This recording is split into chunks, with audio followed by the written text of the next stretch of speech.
Africa steel industry, which of course is on the ropes, and this is what the headlines are telling us. And to discuss this further, we are joined by SEIFSA Economist Tafadzwa Chibanguza. Tafadzwa, lovely to have you on the show.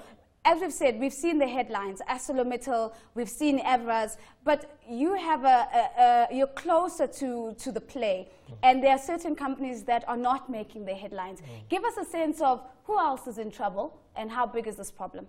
Okay. So the problem is big also when you consider the fact that steel goes into almost every sector of the economy, right? I'm talking from consumption goods right up until down the line. So when you consider that if the industry is in trouble, then naturally that trickles down to all other your subsectors.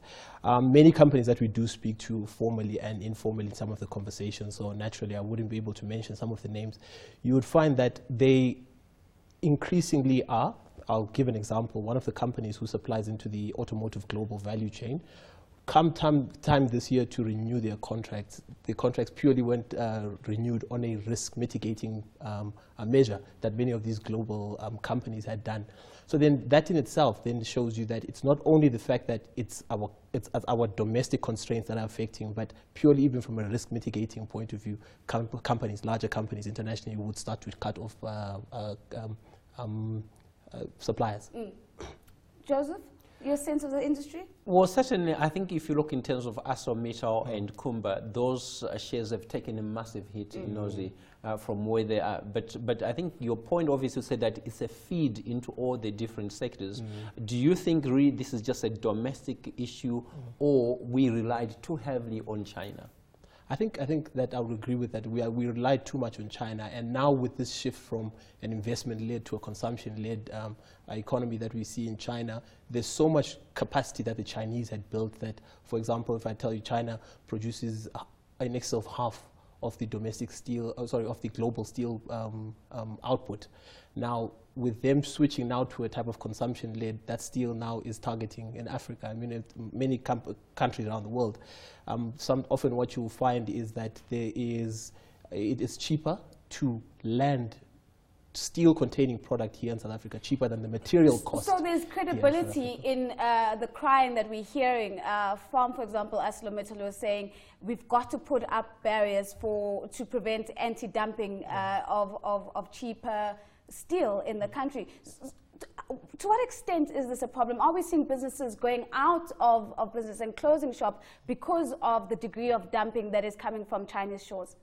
And often what you'll hear is many of the companies do list the Chinese, I think it's top of their list of the challenges that they face, being the Chinese imports that are coming in.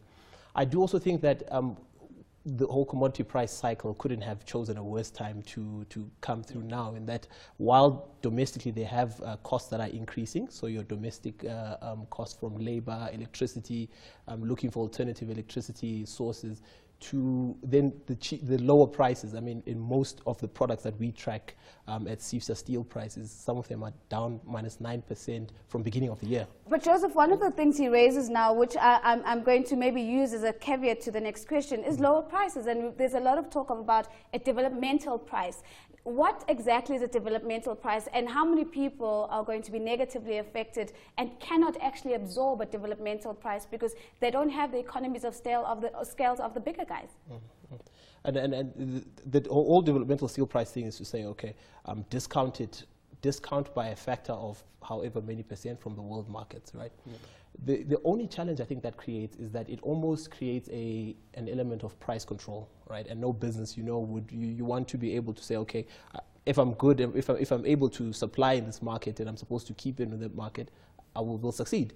But now when you have a developmental steel price, yes, while it might benefit the value chain down the other sectors that we mentioned that manufacture, as an investment signal, I think it sends the wrong signal to a lot of the larger companies who would have operations here. Yeah.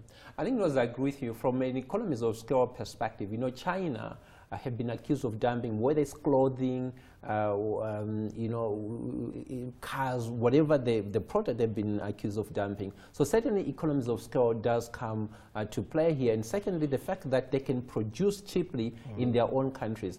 But if we look in terms of transfer pricing, possibly which is what you're talking about, we had the same case between BHP Billiton and Eskom, where they get their prices of electricity cheaper than household. But I think this is really to just facilitate where within that pricing they are able to produce certain electricity and sell it back to the grid, and hence obviously they get that better pricing. We also had the issues between Kumba and ArcelorMittal in the past, where, you know, they had agreed in terms of obviously the pricing so that they are competitive. The real issue really is, and I agree with you, we need to say, let's have a little bit of barriers to entry, because I think as a country, to some extent, you need to be able to protect your industry and protect your jobs. I want to come in with a final question, Tafadzwa, and this is today the ANC deciding that they're going to step into the fray. Gwede Mantashe is speaking about being patriotic to your country and not shedding jobs. And of course, not just the steel industry, but he's talking about the mining industry broadly. Lonmin, I think, was going ahead with their 6,000 job cuts. How many jobs are at stake here? And of course, if we're talking numbers, what's your conversation with the unions? What are you guys talking about, and what's the tone of those conversations? So if you look at steel and engineering as a sector, the one we look at, we're talking in total employment numbers of about 300 and call it 386 was the last number we saw. And that's total, right? When we talk iron and steel, where the producers of steel will come in, we talk about 50,000. But if on both those numbers, I mean, we're talking peaks of 2006 was about 413. So that's about 30,000 jobs down, or 9% if you put it that way. And so the trend is basically certainly downward. Also because last year we also had our strike in the steel and engineering, and we're seeing the effects of that labor disruption start to come through now. Our discussions with government, we've recently had our metals and engineering Indaba, and their frank conversations were had across the table. The unions did attend, as well as some government officials, and we basically put to them that this is where the sector is, this is what to expect, and for example, now we're working on a no-growth scenario for 2015, so it's definitely something to worry about. 30,000 jobs and counting. This is the number that Tafadzwa is sharing with us that has been lost to date, at least in South Africa's steel industry, as the industry battles lower costing imports as well as other domestic constraints. A very big thank you also to Joseph Busha of JM Busha Investments, giving us his insights of the global and the local markets. And of course, Tafadzwa Chibanguza, he is the economist from SEIFSA, giving us that insight into the industry.